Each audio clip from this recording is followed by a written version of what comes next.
네, 미국발 주요 이슈를 키워드와 관련 검색어를 통해서 살펴보도록 하겠습니다. 첫 번째 키워드는 일본 쪽인데요. 일본의 무역 수지가 발표됐습니다. 키워드를 통해서 살펴보도록 하겠습니다. 일본 재무성이 무역 수지를 발표했는데요. 일본은 최근 4개월 연속 무역 수지 적자를 이어가면서 2009년 이후에 최악의 수출 환경을 경험하고 있는 것으로 나타났습니다. 자, 관련 검색어를 통해서 조금 더 자세한 내용을 살펴보도록 하겠습니다. 자, 관련 검색어를 살펴보겠습니다. 관련 검색어는 무역 적자 5,490억 엔입니다.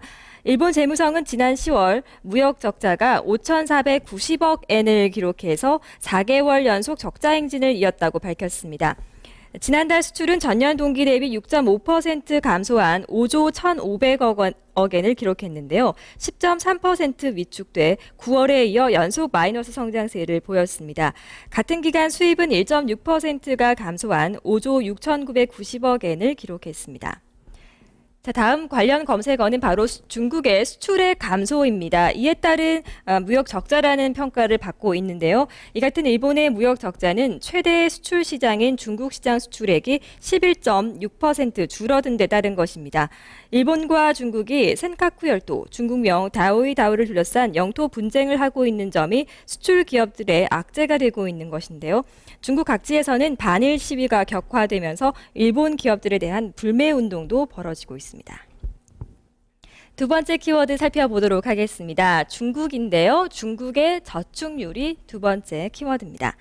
중국인의 높은 저축률이 내수 확대에 발목을 잡고 있다는 보도가 나왔습니다. 중국 외신은 중국의 최근 저축률이 52%로 나타나서 세계에서 가장 높다면서 이같이 밝혔습니다. 자, 그러면은 그 저축 정도가 어느 정도인지 관련 검색어를 보면서 살펴보겠습니다. 1인당 1만 위안으로 집계가 됐는데요.